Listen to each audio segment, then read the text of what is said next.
It's like an algorithm that you can rely on. It's a cognitive script, a mental shortcut that you can pull out whenever the situation is right. Even if you are talented, you can't succeed without having great habits. You don't need to lose weight, you need better eating habits, and then your weight will always be around where you want it to be. You don't need more money, you just need better financial habits, and then you'll always have enough money to manage the thing that comes up. You can be the architect of your habits rather than the victim of them. A lot of the time people talk about, I want to have more money, or I want to lose weight, or I want some kind of result. But the truth is, your bank account is a lagging measure of your financial habits. Your weight is a lagging measure of your eating habits. Your knowledge is a lagging measure of your learning and reading habits. And so it's actually, we think the thing that needs to change is the bank account or the test score or the number on the scale, but actually the thing that needs to change are the habits that precede those outcomes. Every action you take is kind of like a vote for the type of person you want to become. And if you can master the right actions, if you can master the right habits, then you can start to cast votes for this new identity, this desired person that you want to be. Doing one push-up does not transform your body, but it does cast a vote for being the type of person who doesn't miss workouts. The technical definition of a habit is a behavior that has been repeated enough times to be more or less automatic. So things that you can do pretty much without thinking about them. Unplugging your toaster after each use, or tying your shoes, or brushing your teeth. Things that you pretty much just go on autopilot when you do them. Now, why does the brain build them? What role does it play? Well, as you go through life, you need energy to survive. And this is true not just for humans, but for all organisms need some kind of energy to survive. And getting energy requires energy. You need to eat food to be able to walk around and find the next meal. Using energy is expensive because the more energy you use, the less you have available for the other things that life throws at you. And so your brain is looking for ways to conserve energy whenever possible. And habits are a great method for doing that. So for example, when our ancestors were roaming around the savannah, if there was a berry patch 100 meters from you, it made sense to go to that berry patch rather than one that was like on the other side of the mountain, right? You would choose the path of least resistance. And eventually, what your brain learns is, oh, whenever I'm by this tree, that means the berry patch is 100 meters away. And so the tree becomes a signal that, hey, food is over there. And your brain is always picking up on these signals throughout life that indicate where things are at. And the more that you come across those signals, the more you automate your response, and pretty soon you're taking a right when you get to that tree, even though you're not even thinking about it, you're just doing it automatically. And it makes that whole process of finding energy, solving the problems of life, and getting through things easier. It requires less energy and attention and effort than it did before. A lot of people don't feel like they have control over their habits. They feel like their habits are taking control of them, that they're like a victim of these bad routines. And once you start to dive in a little bit and like uncover the layers and realize what a habit is and how it works, then you start to develop a little more control over it. If we're going to be building habits anyway, then it makes more sense to be able to understand how they work and how to structure them so that you can be the architect of your habits rather than the victim of them. And you break them down into this cue, craving, response, and reward, which is kind of not their traditional way. So I choose that 4-stage model: cue, craving, response, reward. There's a lot of science behind it. 3 of those 4 stages are very common: cue, response, and reward. And the idea, and there's 100 years of behavioral psychology research behind this, that if you show someone the right cue and they take an action and then you follow it with a reward, you can train them to do that thing whenever the cue arises again, whenever the stimulus happens. So if whenever the light in the lab turns on, the monkey gets a squirt of juice, then it knows whenever the light is on, I should go over and put my mouth underneath the nozzle to get some juice or whatever.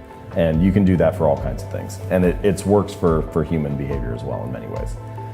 But then there was this second wave of research with cognitive psychology over the last probably 50 to 75 years that shows that not only do external cues and external rewards influence our habits, but also internal moods, emotions, feelings, thoughts, beliefs, those influence our behaviors too.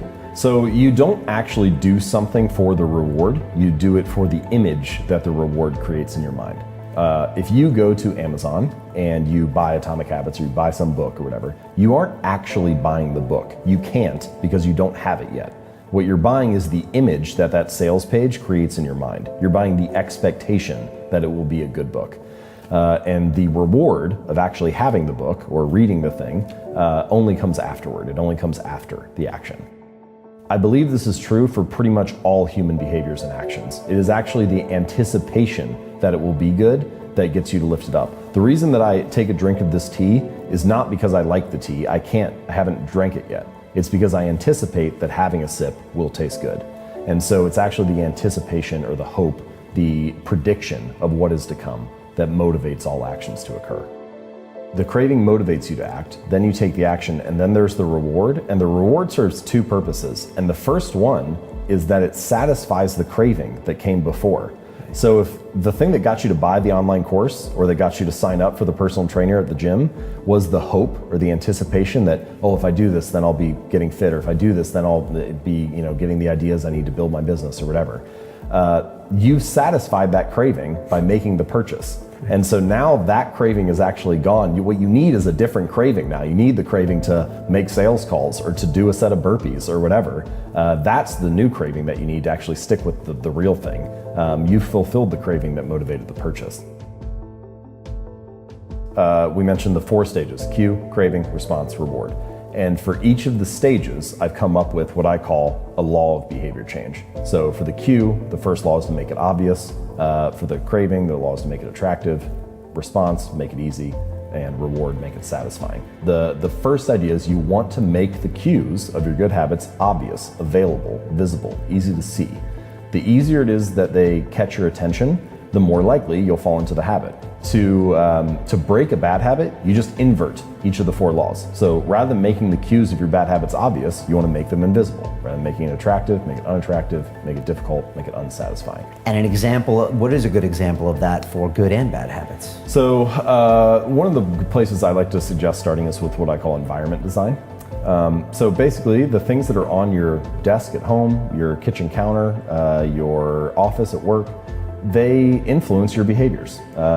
And if you can restructure your physical environment or your digital environment, then you're more likely to actually stick with the right habit. As an example, a lot of people feel like they watch too much television. So walk into pretty much any living room, where do all the couches and chairs face? They all face the TV. It's like, what is this room designed to get you to do? And now I'm not saying you have to restructure your entire house, but there are a range of choices you could make, right? You could take the chair and turn it away from the television and have it face a coffee table with a book on it. Or you could put the TV inside a wall unit or a cabinet, something behind doors so you're less likely to see it. But you can also use it to promote good habits. So for example, I used to buy apples and I would put them in the crisper at the bottom of the fridge and I wouldn't see them because they were tucked down there. And so then 2 weeks later they would go bad and I get annoyed because I'm throwing food out and throwing money away. And so I bought a big display bowl and I put it right in the middle of the counter and put the apples in there, and now they're gone in like 3 days just because it's obvious. Same thing was true when I built a flossing habit. I realized that for many years I would brush my teeth twice a day, but I would only floss every now and then. It was like, well, why is that? Well, one of the reasons is because the floss was in a drawer in the bathroom and I just wouldn't see it. It was tucked away down there. So this time I bought a little bowl and put it right next to my toothbrush and put the floss in there. And now brush my teeth, put the toothbrush down, pick the floss up.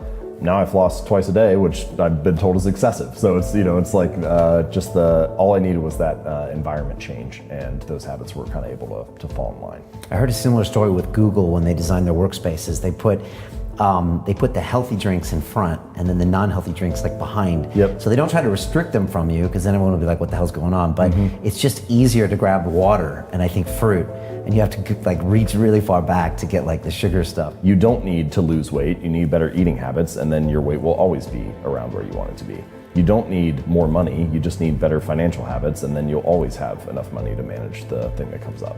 And so it's really the habits that need to change, not the result.